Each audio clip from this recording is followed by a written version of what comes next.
of the morning, New Falls Corp versus LaHaye.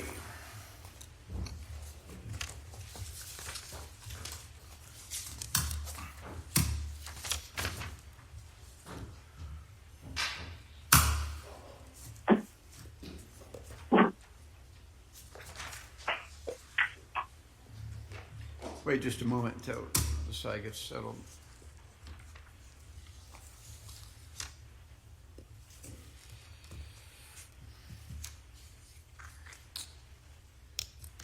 You can go ahead, Mr. Landry.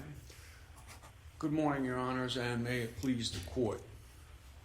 I represent New Falls Corporation, which is the creditor in this bankruptcy appeal. There are two plans that we're talking about. There's one bankruptcy case. We're talking about a plan that was confirmed in a prior bankruptcy case and the effect that that has on the obligation that we're called upon to look at in this case. I wanted to jump back and let you know, before the first bankruptcy, what was the obligation. We had two promissory notes executed by LaHaye Enterprises. Those promissory notes were secured by a security agreement on property of LaHaye Enterprises. It was secured by the personal guarantees of the individuals, Richard and Cindy LaHaye, and it was secured by a mortgage. That mortgage was granted by both LaHaye Enterprises and Cindy and Richard LaHaye on two pieces of property. One property was owned by LaHaye Enterprises. One property was owned by Mr. and Mrs. LaHaye. That's where we were when the first bankruptcy was filed. The question that we have to address first is, what did the bankruptcy plan in the LaHaye Enterprises case do to the obligation? How was the obligation modified? Or to what extent was it modified? The bankruptcy plan proposed that there would be the two promissory notes would be treated separately. Both claims would be allowed, one for $280,000, one for $46,000. There would be a secured claim as to one note for $220,000 and a secured claim for the other note for $5,350. There would be an unsecured claim for the remaining balance. That was the plan that was confirmed. But the question that Your Honors have to look at is, what is the res judicata effect of that plan on the claim that was subsequently made when Mr. and Mrs. LaHaye filed their own Chapter 11? It becomes very important because there are a lot of issues that have been raised here. Well, do we even have to get to res judicata? I mean, what about Section 1141A, which says, I mean, clearly if the company you'd received a distribution from the company in the first bankruptcy for $225,000, the individuals would no longer be on the hook for that. Your debt would be, or the amount you owed would be reduced. So why isn't it the same here? It's just property, but the bankruptcy court in the first bankruptcy said it's worth X and it's a reduction in the debt. Well, why aren't you bound by that? Because we didn't receive the distribution. We did not receive it. Under the terms of the plan, and I need to read this, the confirmation of this plan will constitute relief from the automatic stay to allow the debtor in New Falls to engage in such transactions as are necessary to carry out the provisions of the plan and the treatment of this class and the transfer of any assets, or to allow New Falls to foreclose its mortgage on the property. Now, in order to get that credit that was provided for in the plan, the property would have had to come back to New Falls, either by way of a voluntary transfer or by way of a foreclosure proceeding. What we need to know is, what did the plan not do? First, you instituted a foreclosure proceeding, I think your client, but what is also against some other property that they had, so that's why it hasn't gone through? Again, the mortgage encumbered two pieces of property. After this plan was confirmed, we filed an executory proceeding against both properties because they were in one mortgage. And under Louisiana law, mortgage is indivisible. That one mortgage allowed us to proceed to foreclose on both properties in one proceeding. What the plan is argued to have done is it's argued to have reduced the LaHaye's guarantee obligation to $100,000. What it did not do, and there's no argument that it did, is reduce or change the LaHaye's mortgage obligation. That's how we get to Sandy Ridge. Because in Sandy Ridge, Your Honors made it clear that bankruptcy, unless otherwise provided in the plan, operates only as to the debtor. So the plan that we're confronted with here says, in order for LaHaye Enterprises to be entitled to a credit, it has to engage in such transactions as are necessary to carry out the provisions of the plan, or we have to foreclose. So as of today, that hasn't happened. So how does Sandy Ridge impact that? And why would the valuation that was made in 2015 simply not be applicable? Remember, Your Honors, that the obligation of third parties, in this case Cindy and Richard LaHaye, cannot be changed by the bankruptcy unless it's provided for in the plan. Okay? So in this case, the mortgage obligation remains and the debt remains, and if the debtor and another third party who is responsible, upon confirmation of the debtor's plan, it does not impact this other third party's in rem or in personam obligation, then we have to find in this plan a provision that says what it doesn't say. It could have said the plan will transfer property free and clear, or it will require within so many days that the parties execute a document, but the plan doesn't say that.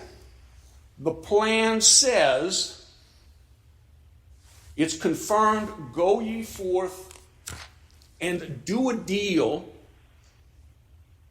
and when you do the deal, this is the credit will be applied. That is what is before the court, and what the court is, and the bankruptcy court was asked to apply the concept of res judicata. So what happened? At the time that the LaHayes filed their bankruptcy, Mr. and Mrs. LaHaye, the foreclosure proceeding was pending. We had begun that proceeding just as the plan allowed, but we had not concluded it. We filed a proof of claim in the LaHaye's bankruptcy that basically said the debt is the debt. Both promissory notes, full amount, all of the interest, and we are secured under Louisiana law by the mortgage. And that mortgage encumbers Mr. and Mrs. LaHaye's personal property, immovable property, but property they own. It seems to me the issue isn't so, I mean, you seem to agree that if the property had been transferred, then you would be stuck with the value given in the first bankruptcy. So it seems to me the key issue here is what was the triggering event for that reduction in the debt? So I'm looking at the LLC, the first bankruptcy. The plan says the LaHaye shall be entitled to a partial release of the guarantees of the debt upon confirmation of this plan in an amount equal to the value of the property surrendered under the plan. The LaHaye shall therefore be liable only for the remaining balance of $100,000. Focusing on that language, tell me, because that's what they rely on, tell me why you win with that. Because there are two obligations that the LaHaye's have. Their guarantee obligation. That's their personal liability. Right. How much do they have to come out of pocket? Their property is also encumbered. It is mortgaged to secure LaHaye Enterprises bankruptcy, LaHaye Enterprises debt. And the plan did not modify that obligation. It gave them the ability to do it. It gave them the opportunity to do it. But they basically chose to stall. Well, maybe the plan, I mean, maybe someone sort of objected to that plan and said, look, it shouldn't be, a partial release shouldn't occur upon confirmation, as the first bankruptcy plan said, but all these other things should have had to happen. I mean, it seems to me you're sort of saying that the language in the first plan was not proper or fair. No, Judge, we're stuck with that. We're stuck with what's in this document. And what I'm saying is, let's read the document. Because the argument is the plan changed the guarantee obligation. And I'm saying, okay, what if it did? How does that change the mortgage obligation? It's a different obligation. One is in rem, one is in persona. Under Louisiana law, when you mortgage a property to secure the debt of another, which is basically what the LaHaye's did, that mortgage encumbers the entirety of the property for the full amount of the debt. So in order to discharge that, under Sandy Ridge, they would have been entitled, the LaHaye's, as the non-debtor, all of the things being equal, without the bankruptcy. If we had foreclosed on the LaHaye Enterprises property, the debt would have been reduced by the purchase price at the sheriff's sale. Well, that sheriff's sale hasn't happened yet because of the automatic stay, and Mr. St. Germain has basically said, well, that's your fault. No, that's what is allowed by the process. One, as a secured creditor. So you're saying it would only be reduced by whatever the sale is. Why isn't that contrary to the first plan saying it's reduced to $100,000? It would be, see, again, two different debts. One is in persona, one is in rem. Yeah.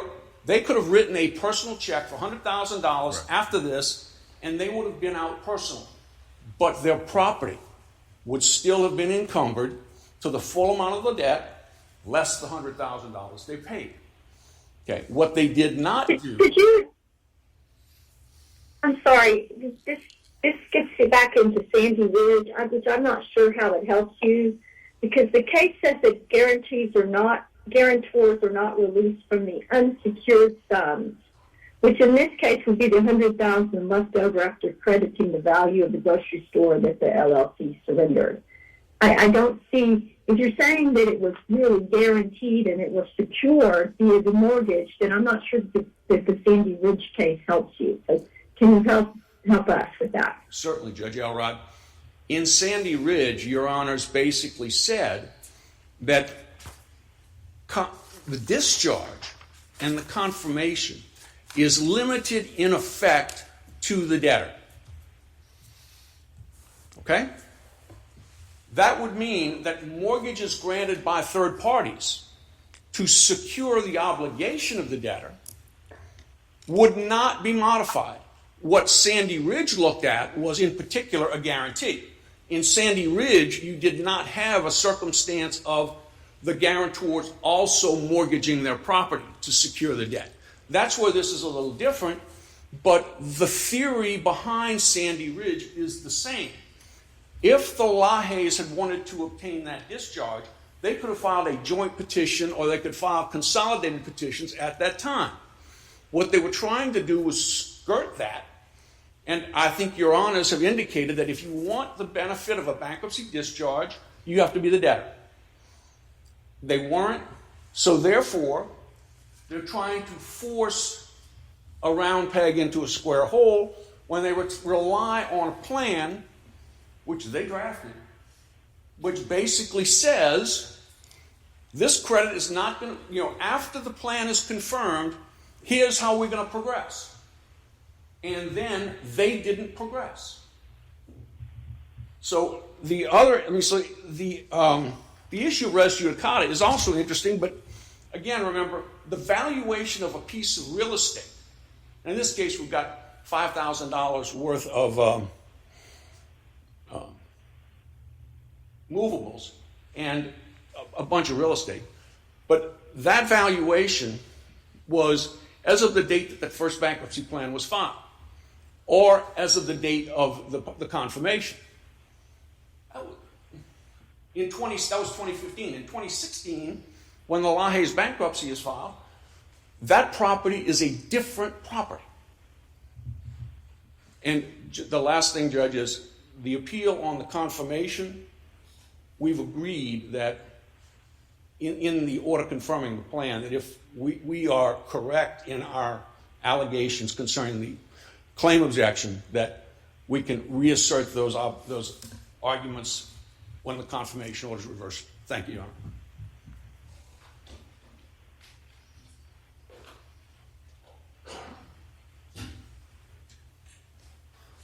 Good morning. Not quite set with your clock yet. Oh, I'm sorry. There we go. Good morning. May it please the court. My name is Tom St. Germain. I represent Richard and Cindy LaHaye. I think the most important point is that the confirmed plan in the LaHaye Enterprises case is binding on New Falls and controls the issues in the Richard and Cindy LaHaye. So why all these years later hasn't the grocery store land been turned over? We offered to turn it over. We've offered to turn it over many times. We've offered to dash on it. We've offered to help them sell it. Nothing's happened. Basically, no one wants it because the value's deteriorating. You have to maintain Correct. it, and it's not productive That's land. correct. That's correct. And apparently they don't want it because they don't like taking back commercial property because they don't want the liability, environmental liability, or whatever else may be lurking beneath the surface. But it has not been taken back. So his argument that, well, it's because you all have objected to the foreclosure proceedings. Why is that wrong? No, we offered subsequently to give it back many times. We said, take it back, take it, please. And they said, no, we don't want to do that. And we've actually, there was a time, if you look procedurally, and this really goes to settlement, but there was a time when this appeal was suspended. And the reason for that is we were trying to assist them with selling the property because they didn't want to take it back. So we said, okay, we'll try to help you sell it and see if we can work something out. That didn't work, so we're here today. So with respect Well, to... let me ask about that. That case is going to turn on that. But when you look at the language that your friend on the other side particularly likes, confirmation will constitute relief. Two parties will engage in transactions that are necessary. Did that start happening immediately, and is there documentation of that in the record? Did what start happening? Well, what was supposed to happen after the confirmation of the plans, which is the two sides would engage in such transactions as are necessary to carry out the provisions of this plan. Is there some documentation of a month later, whatever else, that's in the record that here's what your client was trying to do? Yeah, we attempted to... Well, I'm asking, is that in the record? Is it in the record? I believe it's in the record to the extent that it may be in the LaHaye Enterprises plan that we, attempted to resolve this issue by, there were settlement discussions that happened throughout to try to resolve this $100,000. All right, thank you. Thank you. With respect to... and as I indicated, either through Section 1141, res judicata, or collateral estoppel, the plan is binding on New Falls. And I think that Mr. Landry is here agreed to that. And as the court... Could you address the res judicata point? If we were to decide that res judicata is the appropriate doctrine for determining the effect of the LLC's bankruptcy on the subsequent... it's not LaHaye, it's LaHaye. How do you say it again? LaHaye. Right. LaHaye. The LaHaye bankruptcy. What is your best argument that the two bankruptcies present the same cause of action?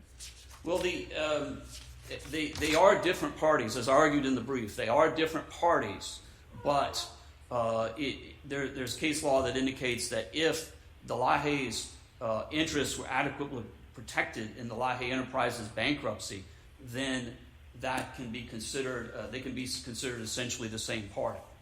And so for that reason, it's essentially the same case. Or we can go under collateral estoppel and say it's the same issue that was presented, and then there was an identity of parties because one was LaHaye's, one was their company, and it's 100%. The LaHaye Enterprises was 100% owned by the LaHaye's. So for those reasons, it could be, we believe, res judicata or collateral estoppel or Section 1141.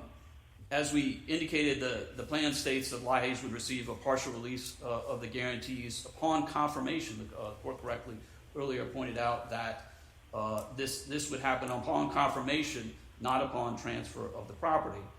Thereafter, the only liability would be for the $100,000 remaining balance. In this language, there's no requirement that any foreclosure or other transfer of title is required for the release to take effect, just confirmation of the plan. The LaHaye Enterprises plan was confirmed over New Falls' objection, but the order was never appealed. So the plan's binding on New Falls, and that's Schoaf and Eubanks, and Mr. Landry appears to agree with that as well. Typically, as shown in Sandy Ridge, typically a Chapter 11 plan can't release a third-party guarantor. However, if a plan is confirmed and contains a release, then the release will be effective and have res judicata effect. That's the holding in Schoaf. And Sandy Ridge explicitly recognized the exception to the general rule, which was contained in Schoaf. I also cited Espinoza. I think this is all getting a little more complicated than it needs to be. I mean, clearly a guarantor is not discharged in bankruptcy. The guarantor is on the hook. That's the whole point of a guarantee. If the main, the main debtor goes bankrupt, you have a guarantee to go after someone else. Right. But what it's saying is, if the debt is reduced, the debt you guarantee is in a new amount. Right. In this one, it was not a complete release. It was Right. a reduction to the $100,000, and the LaHaye's admit that was the debt they had to deal with, and and they could not reach an agreement with New Falls, and as a result, they had to file the personal Chapter 11 case. With respect to the argument that there's two liabilities somehow, that there's one liability for the person and then there's one liability for the land, I think pretty clearly the release provision in the LaHaye Enterprises confirmed plan reduces the liability on the notes, period.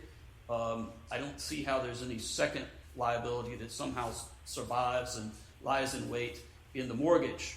In addition, if any of the LaHaye Enterprises debt does survive, in other words, over and above the $100,000, then New Falls is enjoined from enforcing it pursuant to Section 15.4 of the LaHaye Enterprises plan.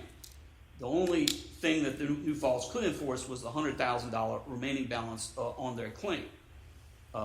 Since the $100,000 was dealt, now this $100,000 was dealt with in the Richard and Cindy LaHaye confirmed plan, and Mr. and Mrs. LaHaye are making payments to New Falls currently under that confirmed plan.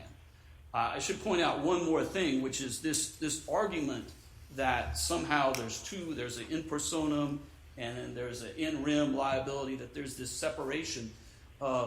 This argument was not raised at the bankruptcy court level and was only raised at the oral argument at the district court level. Therefore, it may not have been properly preserved for appeal. Finally, as we argued in the brief, New Falls should be stopped from arguing that LaHaye Enterprises should not receive a credit for the return of the property because they have not disposed of the property in a commercially reasonable manner.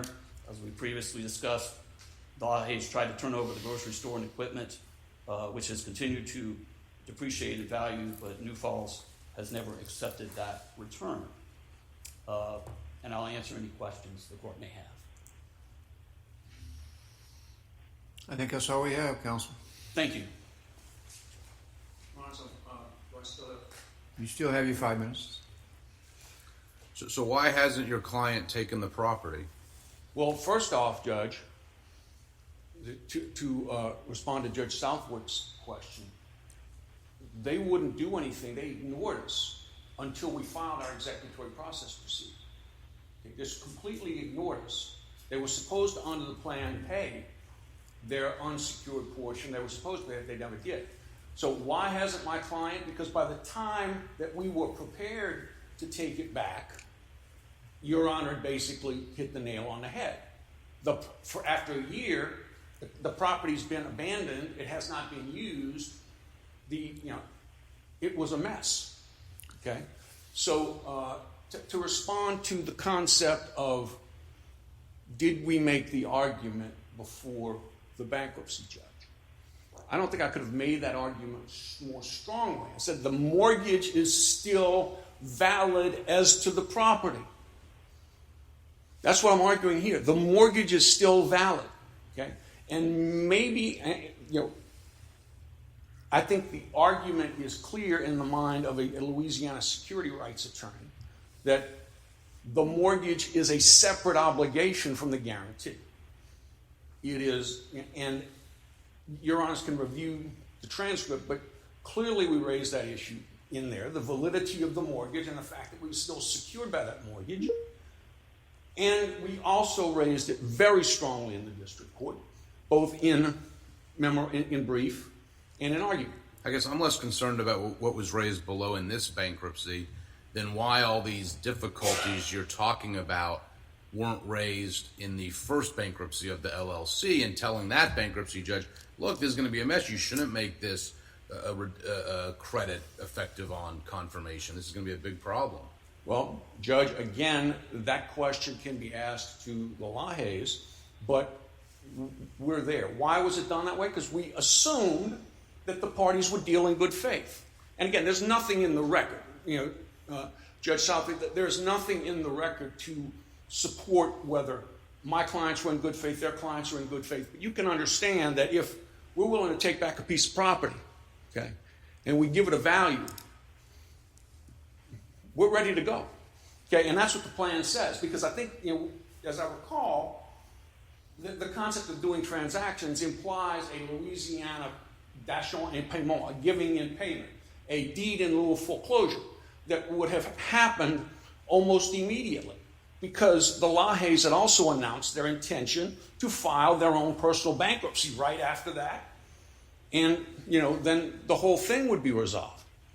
But it was up to both of us to come together, because we can't have a transaction without both. We inquired. Mr. St. Germain didn't become involved in this case until the LaHaye's filed their individual bankruptcies. The lawyer that we were dealing with that represented the enterprises stopped responding. So, Did the parties, did you avail yourself of the circuit mediation program that offers free mediation? yes, we did, Judge, and in fact, I didn't want to get into what I don't want to know what was said. I just want to know if you did but try yes, to do that. we did, and that's why this is a 2019 case coming up for argument today. Any further questions, Your Honors? Thank you very much. Thank you, judges. The mediation program has worked sometimes. But I appreciate, Judge, it has worked in other cases. Apparently not.